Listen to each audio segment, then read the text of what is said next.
Tonight, I have the pleasure of sitting down with Mary Hill, which her C.A.U.S.E members affectionately refer to her as Ma Mary. And most of you will know Mary because you saw her face projected on a Jeff Bezos building, and you watched that clip blow past 10 million views.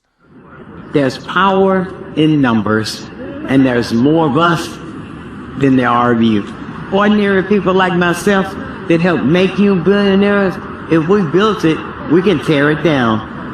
Think about that tonight, okay? After that bottle of champagne when you go to bed. We're going to keep growing, and we're going to keep building, and we're going to keep protesting, and we're going to keep marching, and we're going to keep fighting this dystopian culture. We're not stopping. We're just getting cranked up. Enjoy your damn gala. A lot of people know you from that viral clip. So for the people who have just seen you on the side of Jeff Bezos' building, you weren't just plucked off the floor for a viral moment. You've been building something inside Amazon for years. But before the whole world knew your name, what were you already building with C.A.U.S.E inside RDU1? An organization trying to unionize my workplace. It started right in the heart of the pandemic, during a time when the only thing was open was Amazon. We were essential at the time because that's the only place you could get stuff. We worked those long hours every day. We talk to each other. We know about your kids, what school they go to, and so I'm the one that came up with the name, and Ryan came up with the idea to organize. But it stands for Carolina Amazonians United for Solidarity and Empowerment.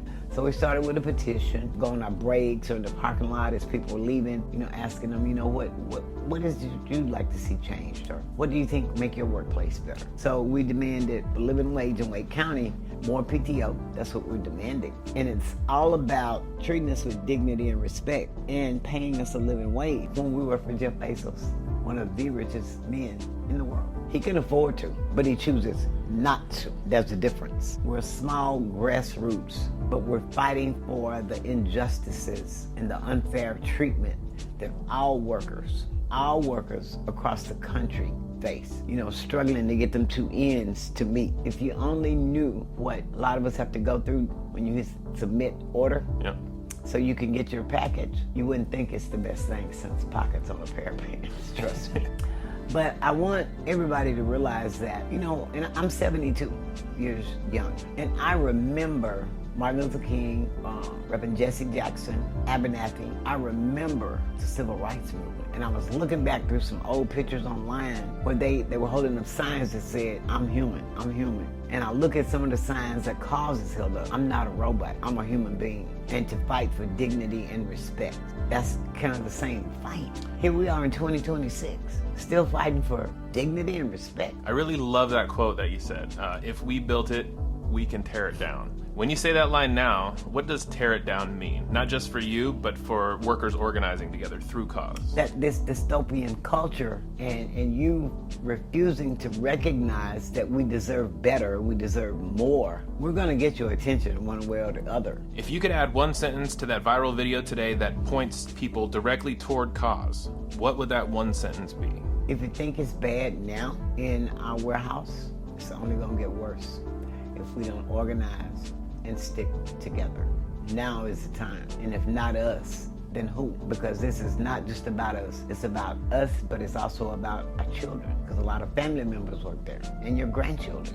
But you're not just asking for sympathy, you're asking for changes. $30 an hour, more PTO, a safer working environment to be treated with dignity and respect. We're not asking for anything extravagant or anything unreasonable. And that's what's so irritating about it. It's not that he can't afford to, he doesn't want to. He doesn't have 1 ounce of human decency. Could you not want your workers to be happy? We'd probably make him a trillionaire. So the media loves a single face and a single story, but causes an entire movement. Why is it dangerous if people stop at Mary's story and don't move on to this about thousands of workers organizing together? Oh, that would be like watching a bomb ticking. You know it's ticking and eventually it's going to explode and you don't do anything to disarm it. Because this movement, like I said previously, is not just about right here, right now. Union is the only voice workers have. And if Teamsters, when I look around and look back, before Ronald Reagan, all you heard about was unions. probably from your uncle or your grandpa or, your older brother. Almost everybody was a part of a union. And even still today, Chris, when you look around in the here and now, in the reality, the police have a union, postal workers have a union, fire departments got a union, teachers got a union. Why the hell don't we deserve one? You do? That's about as simple and as elementary as I can put. When you spend as much time as Amazon workers do in a warehouse, packing in packages, loading them on the truck, that's time away from your family, time away from your wife, your kids. Why don't we deserve to have a say-so in what goes on in the place where I spend all this time? What does it actually mean to try to organize a place that big with that much power behind it? Organizing is the key, people.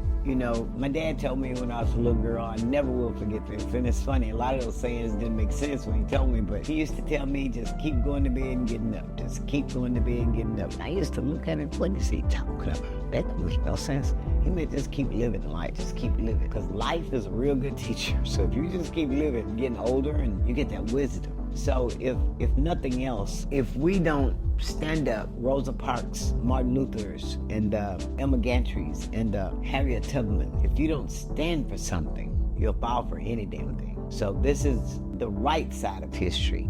Cause matters because you matter, because we matter as workers, right? We're the worker bee, and we matter. And I want you to know that you're not alone. There's power in numbers, and there's nothing to fear, man. It's a great feeling to know that you're a part of something bigger than yourself, part of a body that's got your back when the chips are down and when nobody else is gonna be there for you. That's one of the things C.A.U.S.E is about. We'll stand for you, we'll stand with you, we'll fight for you. And when people look back on that viral projection years from now, what do you hope they say it helped build for Amazon workers in North Carolina and beyond? I hope they say, you know what, that woman right there, she was a powerful woman. And she wasn't afraid to speak up for the underdog. She wasn't afraid to speak up for the people that had a voice but didn't know how to use it or too afraid to use it. She was, somebody put it in a comment the other, my shero. Shero. Because she stood up all work. And it game color ain't got nothing to do with it. If you punch a clock and you go to work wherever you work, if you're too afraid to speak, C.A.U.S.E ain't, I'm not. I'll speak for you. I'll be your voice. If this conversation moved you, don't let it stop at feelings. Take the next steps Mary laid out, support the worker-led organizing, and stand with C.A.U.S.E. Because like she said, if workers built it, workers can change it. I'm 72-year-old. There's no retirement. So my coworkers got together and put together a GoFundMe for my retirement because at 72, I can't keep working in that warehouse facility. And if you feel so moved, help me out. Thank you. Please do. I will leave the link to the GoFundMe in the show description and the show notes. Please hit subscribe. I will link to C.A.U.S.E's social media and Mary's social media as well here and their website as well for you guys to follow. Thanks for tuning in to Almost Above Average. I'm Chris McIntyre. Mary Hill, thank you so much. Appreciate all your support and all your help. Thank you. God bless you.